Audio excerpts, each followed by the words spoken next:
The Profit Experts.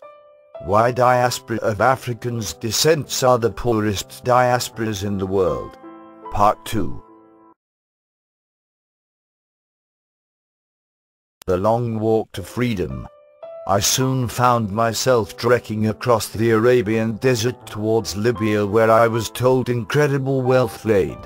Intercepted in Algeria and sent back to Nigeria, I embarked on another quest, Europe. On my way to Libya, I noticed most of the people I was traveling with were actually hoping to use Libya as a staging post to head for Europe, the land of milk and honey. I was told by my fellow travelers that if I landed in Europe as a refugee, I will be given a house, a car and $800 pocket money a month. Even the president of my country did not live that way. You can imagine my zest to land anywhere on European soil.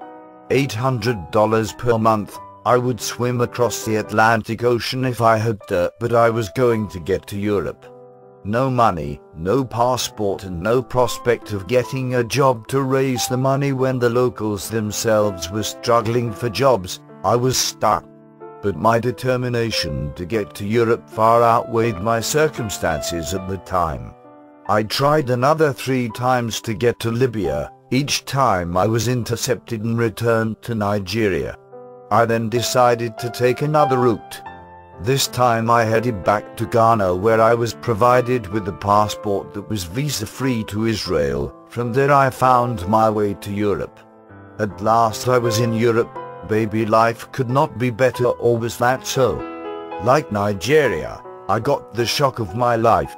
No one was doling out a house, car and $800. Instead, I found myself in a refugees camp once again, lining up for food like it was in Africa and just waiting for what I did not know, but I just waited. Europe, the Mirage Republic. However, I found something else to look forward to, a resident permit, or as we called it, papier. My main incentive for that was that I noticed the guys who got the beautiful girls wear those with papier. Those guys will drive into the camp in the evenings, collect the pretty girls and just drive off with them.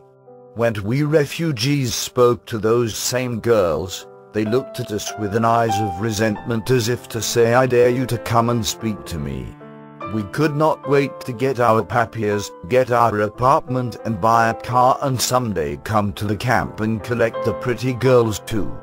Then I got the papiers, an apartment, a job and a car, yet I was still unfulfilled. Refugees from Africa, living in refugee camps for several years and them being given residency and tossed into society without any skill, I realized that was even more difficult to survive outside of the refugees camp than on my own. What job could I find? Certainly not brain surgery or become the special assistant to the Prime Minister. I found myself performing manual labor. Cleaning, factories, security, working the graveyard shifts during the most unsociable hours.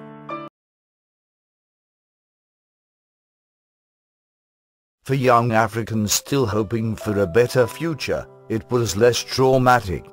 In Africa, even in the most desperate of situations, we hoped. There was Europe or America that we could someday go to for respite.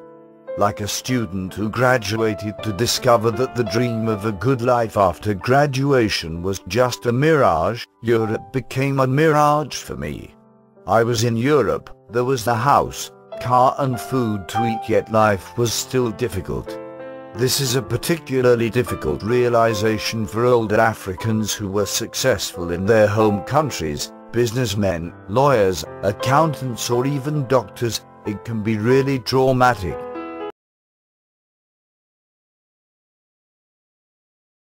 Finding the elusive pot of gold. For many of us from English-speaking African countries who found ourselves in non-English-speaking Europe, our aim now becomes to obtain the passport of our host country, which would give us the means to travel to the UK or the United States. still hoping that with our command of the English language doors will open for us. 5 years later I was granted the passport for working hard in their factories and paying tax. For us Liberians, our final destination is the United States. But when I landed in the United States I quickly realized that here again the grass was not as green as I thought. The experience that most of us have is arriving and the friend or family member dashing to the airport to pick us up, that is after waiting for them for around 2 hours because they were still at work. They drop us at home and tell us they have to leave in the next hour to go to their second job. They cannot even talk to us for long because they need the half an hour nap. You find yourself at home alone for 18 hours a day and your relative has not returned from work. When they arrive in the morning they have to sleep because they have to leave for their main job in the next 2 hours and promise you they would take you out when they have a day off in 2 weeks' time. United States of America, the dream differed. For the next 2 weeks, you are switching channels from CNN to BBC, Fox to American Idol. You then begin to realize that the United States is worse than Africa and Europe combined. In Africa we walk over our dead, and in the United States they will take another route to avoid seeing the dead, allowing them to rot in the street. There are no green grass in this place. This is brutal capitalism. In Nigeria dog eat dog. In the United States no dog allows themselves to be eaten. In the United States, unlike Nigeria, mothers don't have the chance to eat their young because it is already eaten by the midwife. After 2 weeks of sitting in the house and switching channels, your relative comes home one morning and says he has good news for you. He has found a job in a nursing home for you. But don't worry, it is not a difficult job. All you need to do is watch the people and administer their medication. And what's so good about it? It is 16 hours a day. So you will make loads of money, he tries to convince you. Seeing your relative's massive house and car, you think to yourself it wouldn't be bad having a piece of the American dream that your relative is still pursuing. To be continued next week. To be continued next week. Thank you for watching. Join us at http://www.theprophetexperts.co.uk.